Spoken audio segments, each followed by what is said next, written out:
তাইফবাসী এক আল্লাহকে রব বলে মেনে নাও, স্বীকার করে নাও আল্লাহ ব্যতীত আর কোনো রব নাই। এই কথা স্বীকার করে নিলে আর কোনো ঝামেলা থাকবে না, তোমরা সফল কাম হয়ে যাবে। আমার নবীর অপরাধ শুধু এতটুকু ছিল, আল্লাহর দাওয়াত দেওয়া, তাওহীদের দাওয়াত দেওয়া, শিরক মুক্ত দাওয়াত দেওয়া, আমার আল্লাহ পাকের দাওয়াত দেওয়া। তায়েফের বদমাশগুলো রাহমাতুল লিল আলামিন কেমন করে মারতে আরম্ভ করেছে। হায় রে আমার নবীর দিকে পাথরের টুকরাগুলো রাবারের গুলির মধ্যে লইয়া জোরে জোরে নবীজির গায়ে গায়ে মারে। আমার নবীর চামড়া ছিদ্র হইয়া পাথরের টুকরা গোশতের মধ্যে ঢুকে যায়। রহমতের নবীর চোখ দিয়া শরীর থেকে টপ টপ করে রক্ত পড়তে আরম্ভ হয়। হযরত যায়েদ ইবনে হারিসা রাদিয়াল্লাহু আনহু বলেন, আমি আমার নবীর দিকে তাকিয়ে দেখেছি, সেদিন আমি আমার নবীর কাছে ছিলাম, রহমতের নবীর দেখলাম এত রক্তগুলো বেবে পড়ে, রক্ত পড়ে পড়ে পড়ে পড়ে জুতা পায়ের সাথে আটকে গিয়েছে। আমার নবীর সামনের দিকে কদম বাড়াইতে পারেন না। বদমাশগুলো আমার নবীর দিকে লক্ষ্য করে বারবার করে পাথর মারে। এই পাথরের আঘাতের কারণে রাহমাতুল লিল আলামিন বেহুশ হয়ে জমিনের মধ্যে পড়ে যায়। হায় রে, আবার হুঁশ ফিরে আসলো। কাফিররা আমার নবীকে আবার মারতে আরম্ভ করেছে। পাথরের আঘাতের কারণে আমার নবী আবার দ্বিতীয়বার বেহুশ হয়ে যায়। আবারও কাফিররা মারতে আরম্ভ করেছে। আমার নবীকে এমন করে মারতে মারতে মারতে মারতে আধা কিলোমিটার নবীকে বেড়েছে। যারা মক্কাতুল মুকাররমায় গিয়েছ, যদি তায়েফ যাওয়ার সুযোগ কারো হয়, তাকে দেখবা নবীজির রক্ত যেই জমিনে পড়েছে, ওই জমিনে আল্লাহ তাআলা এখনো পর্যন্ত কোনো ফসল দেন না। ওখানে কোনো গাছ হয় না, গাছও হয় না, ঘাসও হয় না। ওরে দুনিয়ার মুসলমান, একবার নবীজি বেহুশ আবার হুঁশ ফিরে আসে, আবার নবীজি বেহুশ আবার হুঁশ ফিরে আসে। রাহমাতুল লিল আলামিনকে মারতে মারতে তৃতীয়বারেও যখন বেহুশ বানিয়ে ফেলেছে, আল্লাহর কাছে সব ফেরেশতারা গিয়া ডাক দেয়, ও দয়ার মালিক, তোমার কি মোটেও দয়া হয় না? তোমার কি মোটেও মায়া হয় না? তোমার বন্ধুর দিকে তাকাও, তোমার বন্ধুর চোখ দিয়া টপ টপ করে পানিগুলো পড়ে, শরীর থেকে রক্তগুলো পড়ে। তোমার নবী আর বুঝি জমিনে বাঁচবে না? তোমার নবীর বাবা না, তোমার নবীর মা না, রহমতের নবীর তো বাবা জমিন থেকে বিদায়, জন্মের আগে বাবা বিদায় হয়ে গিয়েছে। তোমার আমার নবীর তো জন্মের 6 বছরের মাথায় মা জমিন থেকে বিদায় হয়েছে। ওরে কলিজার টুকরা যুবক রে, আজকে এই মজলিসের মধ্যেও যদি মা হারা মানুষ থাকো, বাবা হারা মানুষ থাকো, সেই মানুষটা বুঝবা মা হারানো কত ব্যথা। আমি আজাদি যখন দাওরা হাদিসে পড়ি, সেই সময় আমার মা জমিন থেকে বিদায় হয়ে গেছে। আজকে 18টা বছর হয়ে গেল, আমি আমার মাকে 2 চোখ দিয়ে আর দেখতে পারছি না।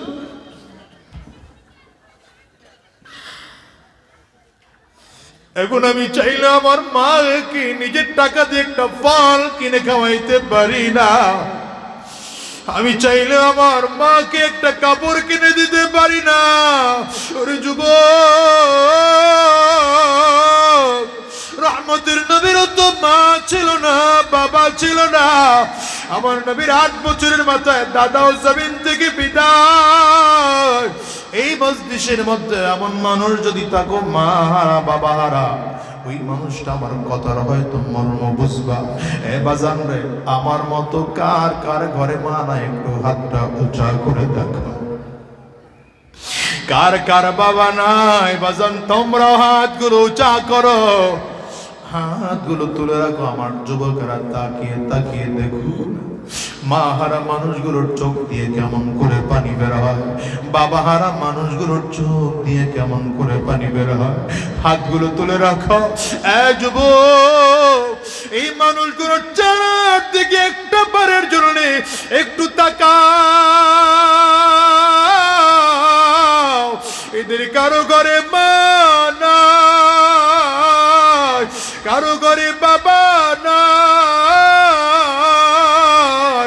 এই যুবক রে দেখো না তাকে, কারো চক্ষু দুইটা পানি, কারো চক্ষু দুইটা লাল, কারো গাল বেবে বেবে পানিগুলো জমিনের মধ্যে পড়ে। এই মানুষদেরকে জিজ্ঞাসা করো, আজকে লক্ষ কোটি টাকার বিনিময়ে যদি মাকে পাওয়া যাইত, মনে হয় যেন এরা মাকে গ্রহণ করতো। বাজান রে, এই জন্য তোমাদেরকে বলে যাই, যাদের ঘরে মা আছে, যাদের ঘরে বাবা আছে, জীবনে কোনোদিন অবহেলা করিও না। সম্পদে বরকত চাও তো আব্বা আম্মাকে সম্মান করতে শিখো। ব্যবসায় বরকত চাও তো আব্বা আম্মার সাথে মোহাব্বত লাগাও। চাকরির কামাইয়ের মধ্যে বরকত বানাইতে চাও তাইলে আব্বা আম্মার সাথে সম্পর্ক ভালো লাগাও। দুনিয়াতে আরাম আয়েশে থাকতে চাও তো বাবা মাকে খুশি রাখো। কিয়ামতের ময়দানে জান্নাত চাও তাইলে বাবা মাকে খুশি রাখো। কারণ রহমতের নবী আমার বলেন, হুমা জান্নাতুকা ওয়া হুমা নারুক। নবী আমার বলেন, আব্বা আম্মাই তোমার জান্নাত, আব্বা আম্মাই তোমার জাহান্নাম। রাসূল আরবি বলেন, রিজার রব্বি রিজাল ওয়ালিদাইন। শোনো, যদি আব্বা আম্মা খুশি হয় তাইলে আমার আল্লাহ তাআলাও খুশি। আব্বা আম্মা বেজার তাইলে আমার মালিকও বেজার। ও যুবকরা, এই জন্য অনুরোধ করে যাব, আব্বা আম্মার সাথে যদি বেয়াদবি করে থাকো, আজকের ময়দানটার থেকে ওয়াদা করে যাও, জীবনে আর অন্যায় করবা না। মায়ের পা দুটো ধরে ক্ষমা চাইবা, বাবার পা দুটো ধরে ক্ষমা চাইবা। যতক্ষণ পর্যন্ত মাফ না করবেন বাপ দুইটা ছাড়বা না। ও দুনিয়ার মুসলমান, রহমতের নবী কান্না করতেছেন তায়েফের ময়দানে। নবীর শরীর থেকে রক্তগুলো টপ টপ টপ টপ করে পড়ে। হযরত যায়েদ ইবনে হারিসা রাদিয়াল্লাহু আনহু বলেন, আমি আমার নবীর দিকে তাকিয়ে দেখেছি নিজের সেই শরীরের চাদর দিয়া আমার নবীর রক্তের ফোঁটাগুলো মুছে মুছে মুছে মুছে ভাঁজ করে রাখতেছে। জমিনে রক্ত নবী আমার পড়তে দেন না। আমি জিজ্ঞাসা করি, নবী আমার কেন রক্ত জমিনে পড়তে দেন না? নবী আমার বলে, যায়েদ রে,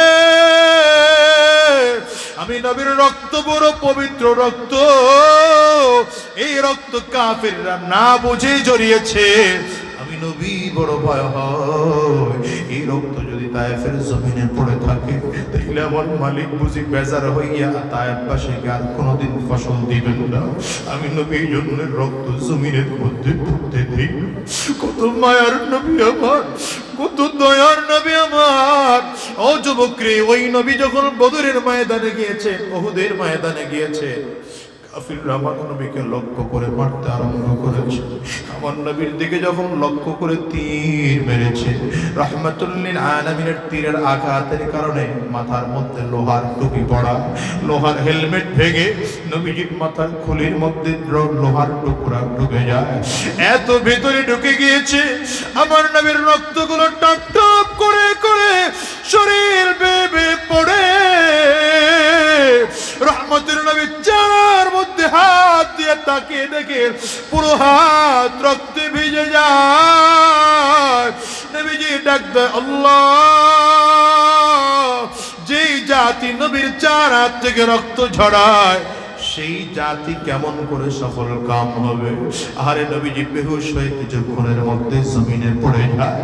এদিকে পাথরের আঘাত লেগে নবীজির দাঁত মুবারক শহীদ হয়ে পড়ে যায়। নবীজির মুখ থেকেও রক্ত বের হয়, কপাল থেকেও রক্ত বের হয়।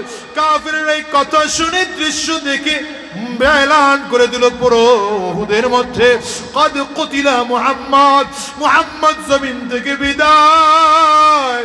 সাহাবায়ে কেরামে ঘোষণা শুনে পাগল, এত জোরে চিল্লায় আর দৌড়ায়, নবী কই?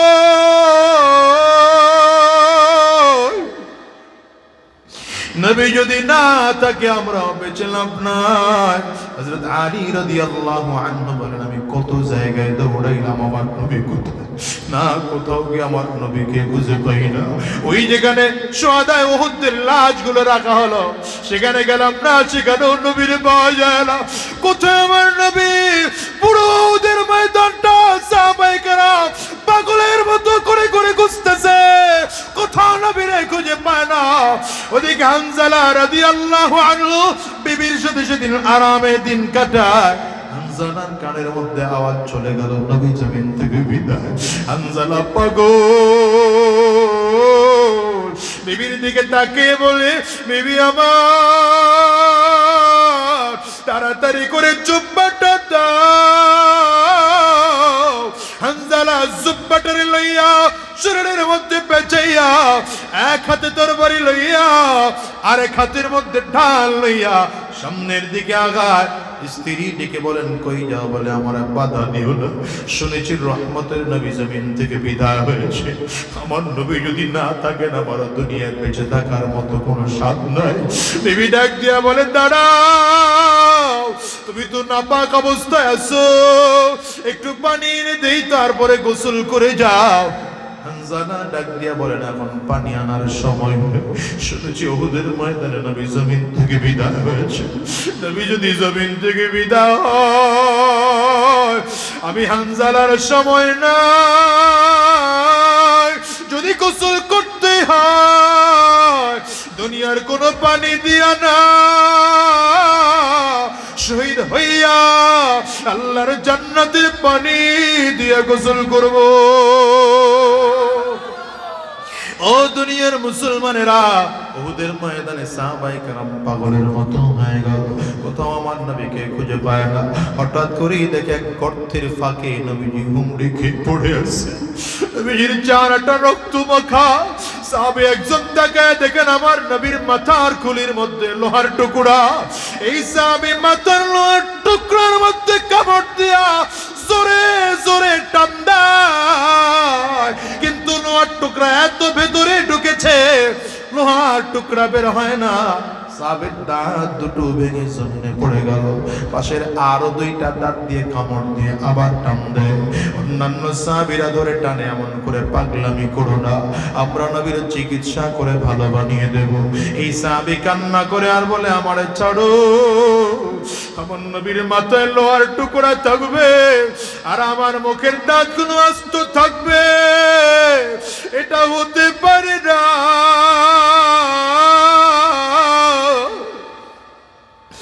এই সাহাবী মাটির দাঁতে লোহার টুকরাটা এত জোরে কামড় দিয়েছে, লোহার টুকরা বের হয়ে আসলো, কিন্তু সাহাবী বেহুশ হয়ে জমিনের মধ্যে পড়ে গেল।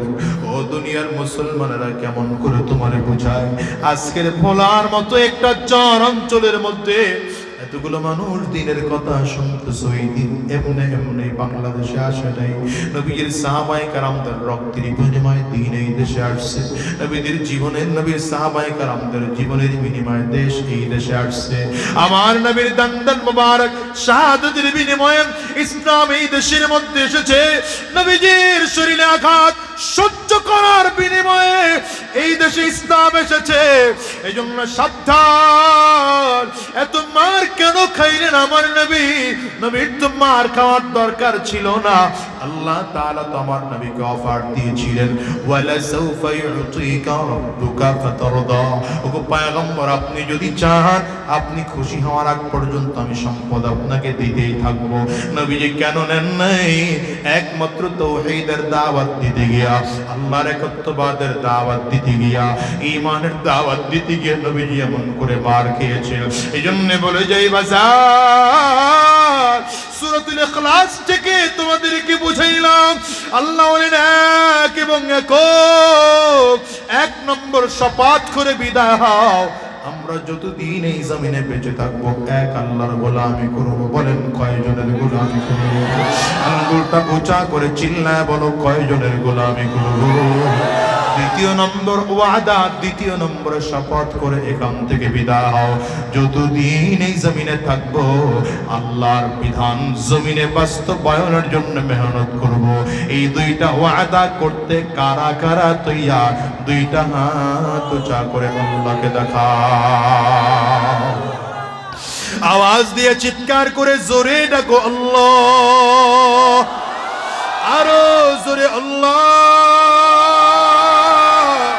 চিৎকার করে আওয়াজ দিয়ে ডাকো। চোখে যদি পানি না আসে কান্নার বান ধরে ডাকো। অনেকের তো ঘরে মা নাই, বাবা নাই, আব্বা আম্মার কথা স্মরণ করে ডাকো। আরে অনেকের জোরের ভাই নাই, ভাইয়ের কথা স্মরণ করে কাঁদো। কেউ গুনাহ করে ফেলেছি, গুনাহের কথা স্মরণ করে কাঁদো বাজার। কবরের আযাবের কথা স্মরণ করে কান্না করো। কিয়ামতের ময়দানের আযাবের কথা স্মরণ করে কান্না করো। এরপরেও যদি চোখে পানি না আসে, গোলামরে টানিয়ার বামে তাকাও, তাকিয়ে তাকিয়ে দেখো কার চোখে পানি। ওই মানুষটার দিকে তাকিয়ে নিজের নিজে ধিক্কার মারো। আর চোখের পানি ফেলাই আমার মালিকরে ডাক দাও না আল্লাহ, আর জোরে আল্লাহ, চিৎকার করে বলো না আল্লাহ।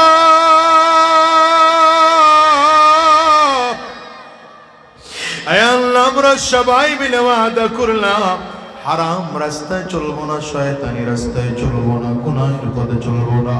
তোমার এক আল্লাহকে রব বলে স্বীকার করবো, তোমাকে এক ওয়াদা করলাম। আর তুমি এক আল্লাহর বিধান জমিনে বাস্তবায়নের জন্য মেহনত করবো। আল্লাহ তুমি কবুল করে নাও, কবুল করে নাও। জবান খুলে বলো আমিন। আরো জোরে চিল্লায়া আওয়াজ করে বলো আল্লাহুম্মা আমিন। হাতগুলো নামান আমার বাজার, রাত অনেক গভীর হয়ে গেছে।